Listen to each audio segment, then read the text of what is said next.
ഇതാണ്ട് ലെറ്റ്യൂസ്. അപ്പോൾ 2 തരത്തിലുള്ള ലെറ്റ്യൂസാണ് ഇതും.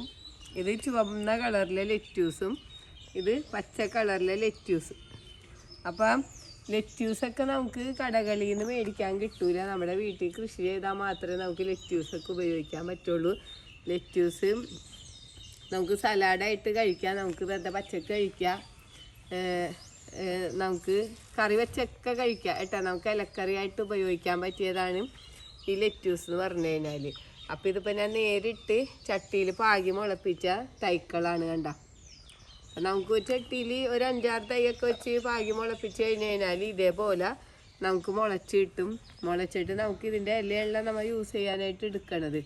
അപ്പോൾ നമ്മുടെ നാട്ടിലൊക്കെ എന്ന് പറഞ്ഞു കഴിഞ്ഞാൽ നമ്മൾ ധാരാളമായിട്ട് ഇപ്പോൾ ചിക്കനും ബീഫും എല്ലാം കഴിക്കും.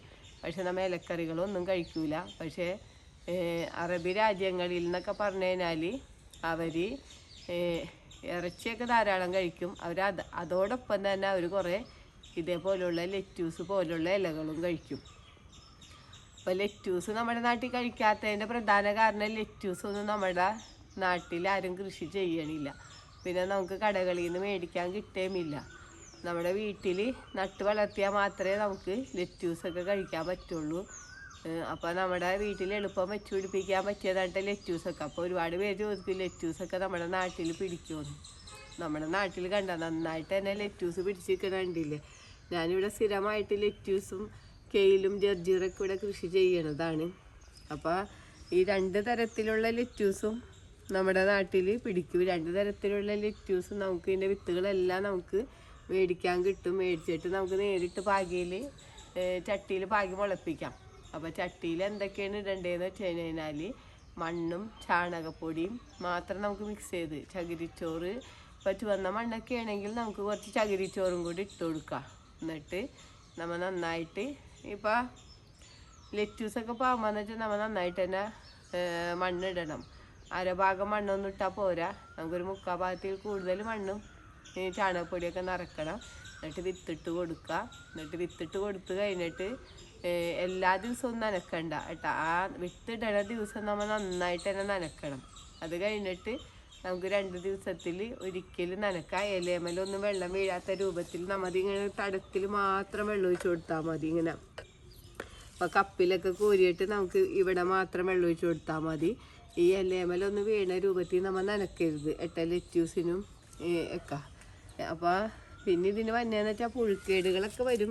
ഇവിടെ ഇപ്പോൾ ഇതുവരെ കണ്ട പുഴുക്കേടുകളൊന്നും വന്നിട്ടില്ല. പുഴുക്കേടൊക്കെ വന്നു കഴിഞ്ഞാൽ നമുക്ക് വേറെ നമ്മൾ ഒന്നും തന്നെ സ്പ്രേ ചെയ്യണ്ട. കാരണം നമുക്ക് മുളക്, നല്ല എരിവുള്ള മുളക് സ്പ്രേ ചെയ്തിട്ട് കൊടുത്താൽ മതി.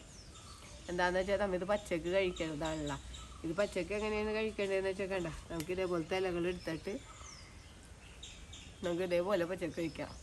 അപ്പോൾ നമുക്ക് പച്ചക്ക് കഴിച്ചാൽ ഒരുപാട് ഗുണങ്ങളുള്ളതാണ് ഈ ഇല എന്ന് പറഞ്ഞു കഴിഞ്ഞാൽ. ഒരുപാട് ആൻറ്റി ഓക്സിഡൻസ് ഒക്കെ അടങ്ങിയിട്ടുണ്ട്. അതുകൊണ്ട് തന്നെ ക്യാൻസറിനെ തടയാനൊക്കെ നല്ലതാണ്. പിന്നെ നമുക്ക് ശരീരഭാരം കുറക്കാൻ നല്ലതാണ്. കണ്ണിൻ്റെ ആരോഗ്യത്തിന് നല്ലതാണ്. എല്ലുകൾക്കൊക്കെ നല്ലതാണ്. പിന്നെ കൊളസ്ട്രോള്, മെയിനായിട്ട് നമ്മുടെ കൊളസ്ട്രോളൊക്കെ കുറക്കപ്പോൾ നമുക്ക് അത്യാവശ്യം വെച്ച് പിടിപ്പിക്കേണ്ട ഒരു ഇലക്കറി തന്നെയാണ് ലെറ്റ്യൂസ് എന്ന് പറഞ്ഞു കഴിഞ്ഞാൽ. അപ്പോൾ നിങ്ങൾ ലെറ്റ്യൂസ് കണ്ട നമുക്കിതിൻ്റെ തൈക്കളൊന്നും അങ്ങനെ ചിലപ്പോഴൊക്കെ മേടിക്കാൻ കിട്ടുള്ളൂ ചില സ്ഥലത്തുനിന്ന്.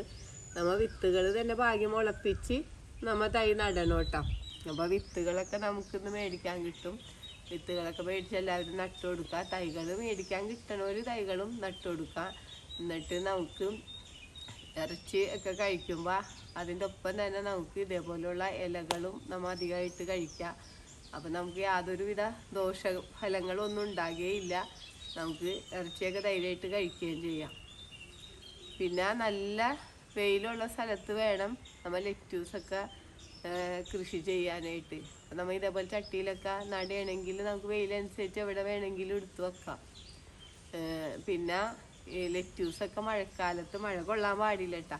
അപ്പം നമുക്ക് ഒരു സെപ്റ്റംബർ മാസത്തോടുകൂടെ നമുക്ക് നട്ടു കൊടുത്ത് കഴിഞ്ഞാൽ നമുക്ക് പിന്നെ ഒരു ഏപ്രിൽ മെയ് വരെ നമുക്ക് വിളവെടുത്തുകൊണ്ടിരിക്കാം. പിന്നെ മഴമറയൊക്കെ ഉള്ളവർക്കെന്ന് വെച്ച് കഴിഞ്ഞാൽ മഴമറയിൽ വർഷം മുഴുവനും ലെറ്റ്യൂസ് കൃഷി ചെയ്യാം. അപ്പം നമുക്കൊരു മഴമറയുടെ ഷീറ്റ് വലിച്ചു കെട്ടിയാലും മതി. അപ്പോൾ ഇത്രയും ഗുണങ്ങളൊക്കെ ഉള്ള ലെറ്റ്യൂസ് ആരും കൃഷി ചെയ്യാണ്ടിരിക്കരുത്. നമുക്ക് ആവശ്യത്തിന് വേണ്ടിയിട്ട് 2 ചട്ടിയിലെങ്കിലും ലെറ്റ്യൂസൊക്കെ കൃഷി ചെയ്യാം. ഈ വീഡിയോ പറ്റി എന്തെങ്കിലും അഭിപ്രായങ്ങളോ സംശയങ്ങളോ ഉണ്ടെങ്കിൽ വീഡിയോക്ക് താഴെ കമൻറ്റ് ചെയ്യുക. വീഡിയോ ഇഷ്ടപ്പെട്ടാൽ ലൈക്ക് ചെയ്യുക, വീഡിയോ ഇഷ്ടപ്പെട്ടാൽ ഷെയർ ചെയ്യുക.